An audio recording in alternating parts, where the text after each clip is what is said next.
তো গাইস আজকে এসেছিলাম ডিএম অফিস বহরমপুর শহরে। তো ডিএম অফিসে এসে কাজে এসে এখানে এসে আমি তো সিট ফুডি কিছুটা খাওয়া দাওয়ার ব্লগিং না করলে হয়। তো যে নিউ অ্যাডমিনিস্ট্রেটিভ যে বিল্ডিং, সেই বিল্ডিংয়ের পাশে খাদ্য ছায়া, সেই মমতা ব্যানার্জির ছবি দেওয়া আছে এখানে। আমাদের মানে কি বলবো, আমাদের পশ্চিমবঙ্গের মুখ্যমন্ত্রীর ছবি দেওয়া আছে।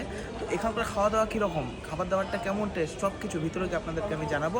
আর এটা শুনেছি যে এখানে খুব চিপ রেটে নাকি খাবার পাওয়া যায়। তো এবার ভিতরে যাই, খাওয়া দাওয়াটা কেমন জানাই।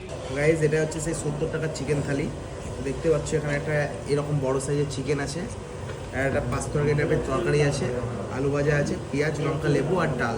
এবার খাওয়া দাওয়াটা করে কেমন খেতে সেটা তোমাদেরকে আমি বলছি। তো গাইজ প্রথমে লেবুটা চলে যাচ্ছে ডালের মধ্যে, কারণ আমি লেবু দিয়ে ডাল খেতে ভালোবাসি।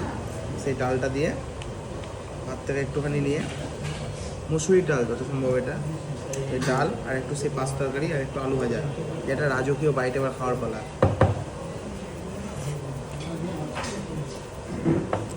প্রচণ্ড লাইট খাবার, খুবই ভালো। দৈনন্দিন জীবনে ডেলি যদি তোমরা এটা খাও, বা এই ডিএম অফিসে যদি কাজ করতে আসো, যে কোনো কাজ করতে আসলে এখানটায় অবশ্যই তোমরা খাওয়া দাওয়া করো। খাওয়া দাওয়াটা প্রচণ্ড লাইট, মানে একদম বাড়ির দেখি দাও, একদম মায়েরা রান্না করে খাওয়াচ্ছে মহিলারা।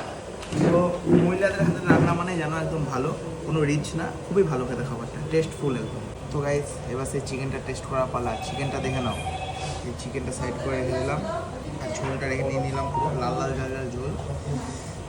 আর চিকেনটা যথেষ্ট সফট, একদম বুঝতে পারছো তো, ছেড়ে যাচ্ছে। চিকেনটাকে এবার টেস্ট করে বলি কেমন খেতে।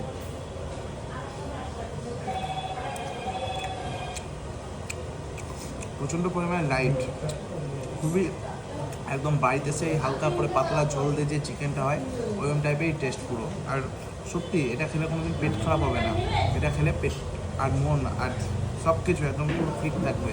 তো এখানে আসলে অবশ্যই এই ক্যান্টিনে এসে খাওয়া দাওয়া করো তোমরা, এটা আমি তোমাদেরকে বলে দিই।